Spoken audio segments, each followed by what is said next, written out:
I did not touch the ground there.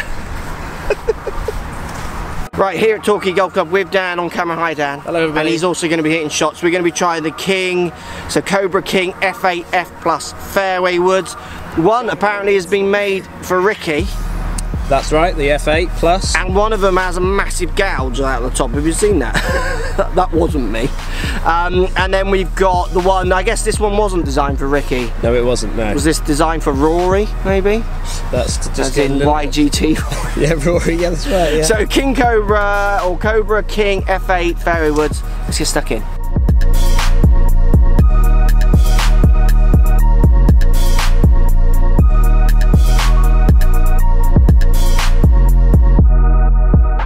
So we get a different weight port, so but these aren't movable for us, but you get weight near the front on the Plus, yep. And then you get weight near the back on the Standard. That's right. If you put them down into gaming position, it's a considerably different footprint, isn't it? Plus the here, F8 Plus is definitely a smaller looking, footprint. yeah, and that's what Ricky wanted. So we get the little bobbles on the top, if you like, the trip step, or I don't know what they're calling it, I'll put it up on the screen.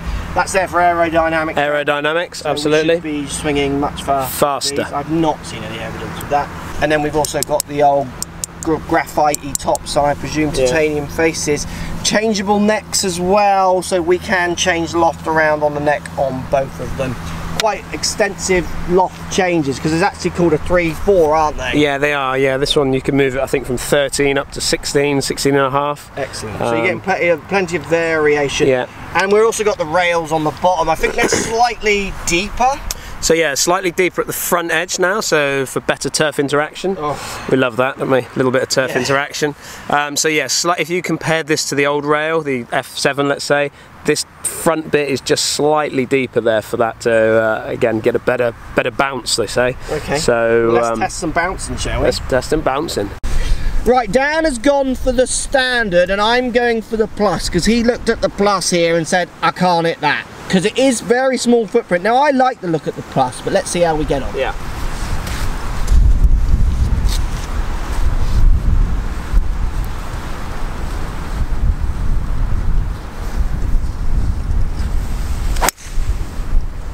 How'd you strike that?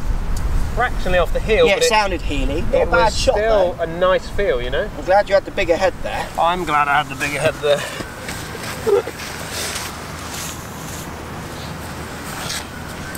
Yeah, so down by the ball, this is small. It's very close to a big hybrid. Yeah.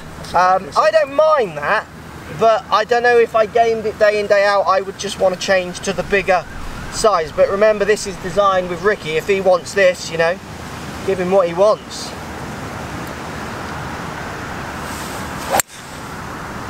What, it's a nice flight, isn't it? Yeah, nice bullet flight. Yeah, absolutely. Yeah, very nice. I didn't touch the ground there. So maybe we'll test the rails a bit further on in the review.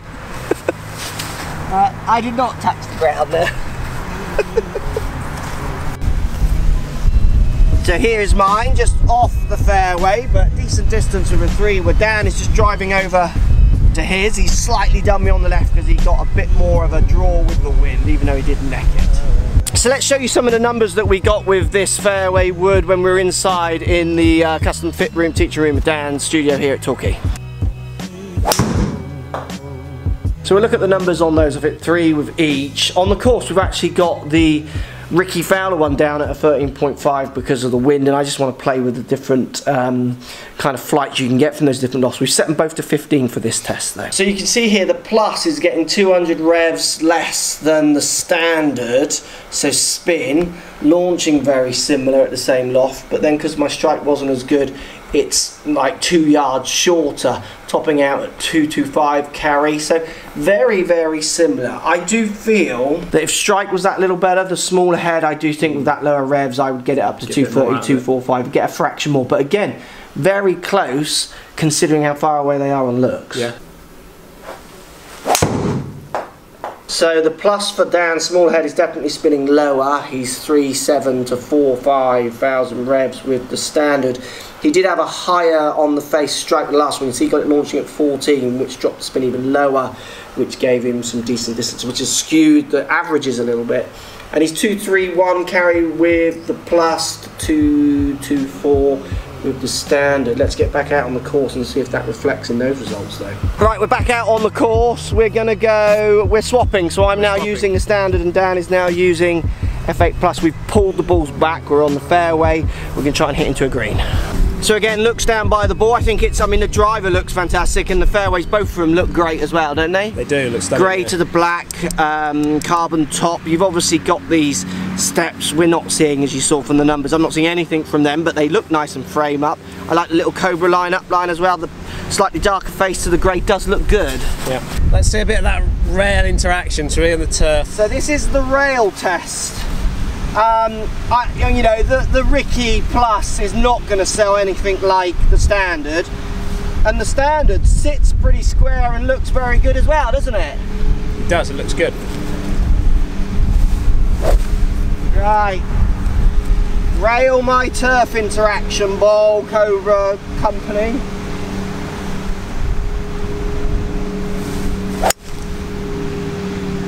A little bit of a cutty, weak flight in this wind, but I struck it well, and I have caught the ground there. Nice, like that. And I will be honest, I don't mind they're there. I use a hybrid that has the rails, and they don't bother me that they're there, but equally they wouldn't bother me if they weren't there. It's just something I'm not really seeing any difference in. How does that make you feel, Dan? A bit little small? Bit small. And it's got 13.5 loft, so it's not really filling you with confidence. No, it's not, but it's a lovely looking club. You see what I mean, where I'm going with a hybrid idea, don't you? It's definitely that sort of just a bigger hybrid, isn't it? If that had 19 degrees of loft on it, it'd be the easiest hybrid in the world. Yeah, absolutely. But good looking head. What is the loft? What can you get that loft up to on that one? So we can go from 13 up to 16. So it moves from a strong 3 up to a 4 basically. Yeah, so I can see people using that as a forward more. I would be using that as a forward more so. I get a few people asking me what's the strongest hybrid they can get. Yeah. And that could be kind of close to it, isn't it? Could be the winner, couldn't it, that? Right, let's get these rails into the turf, shall we? Interact with that turf, Dan. It wants interacting, it told me.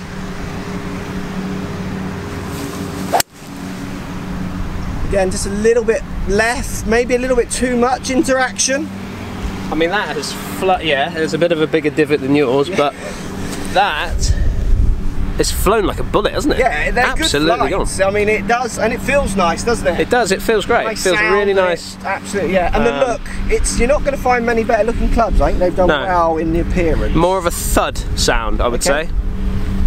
So I've landed there, just rolled into this bunker. Dan's up pin eye on the left. So as you can see from the indoor numbers, the distances are true. They're kind of doing what we need to do, aren't they?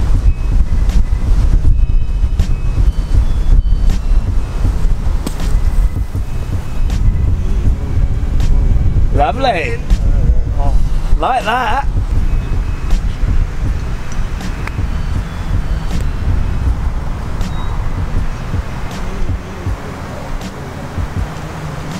I think I'm a little closer down, but we'll go with halves on that. Should we take a half? Indeed. Thank you. How did that feel then? Out of the 2 at the moment, we're going to hit some more shots, but definitely a difference in flight with the F8 to the F8 Plus. Lower with the Plus? Yeah, I mean it was a more penetrating flight. Saw it from your tee shot and then saw it from my second shot coming out there. It was powerful, you know, and I agree with you. I think that if guys wanted something that is a strong hybrid, then possibly loft that thing up and just let it go. Fantastic.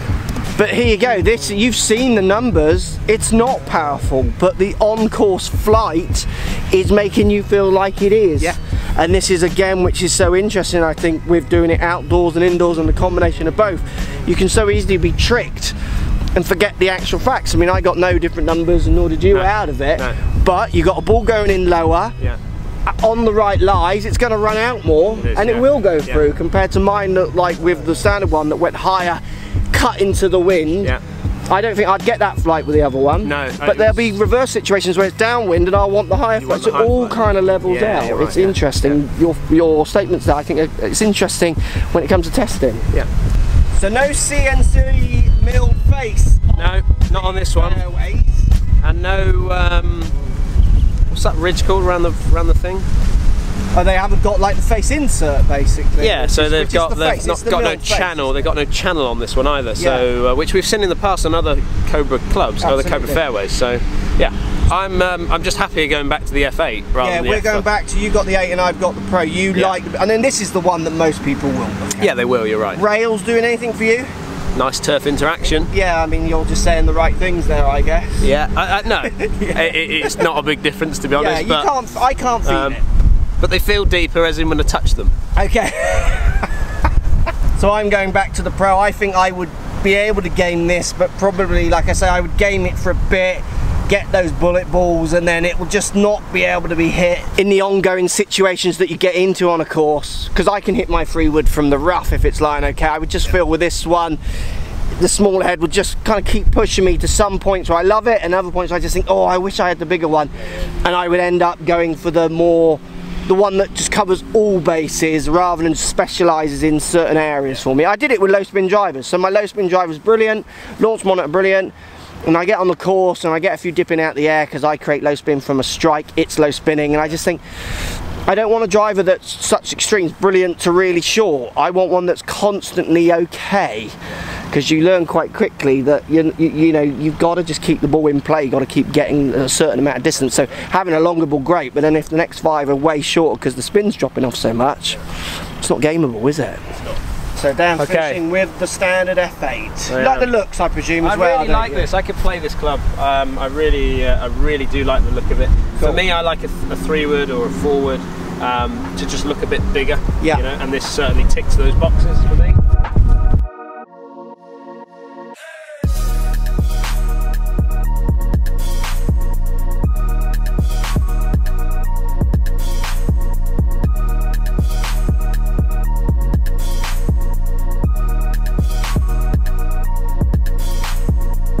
So this is me, this is where the on-course testing for me is so massive. Look where Dan is back there, he's measuring the differences between us. Because this is now into the wind, and that lower flight from the lower lofted, smaller headed club was perfect on that scenario, where on the other tee shot, Dan did me because he got it up in the air and drew it with the wind.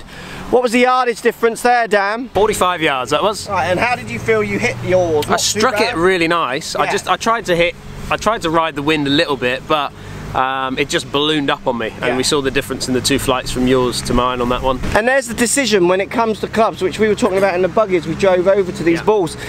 It's not as black and white as people want it. It's not. So the low bullet ball on this occasion helped me.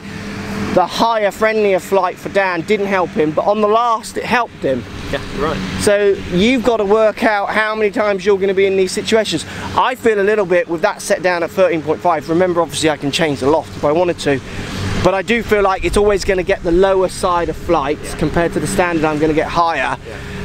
If I do need to get it up in the air, do you know what I mean? Do I just sacrifice and think, well, this club doesn't do that for me, but it's great when I need the bullet ball there?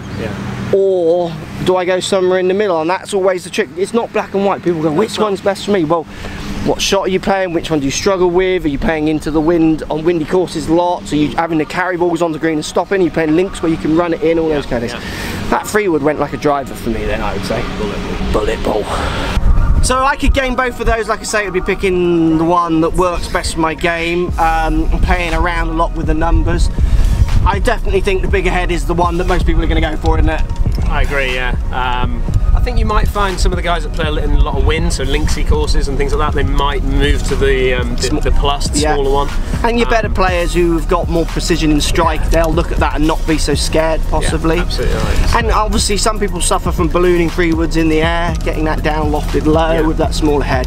So again, it's that getting fit, make sure you go and test kind of jobby. It's the same message, people. Both good clubs though, I enjoyed those. Yeah, good feel, like them.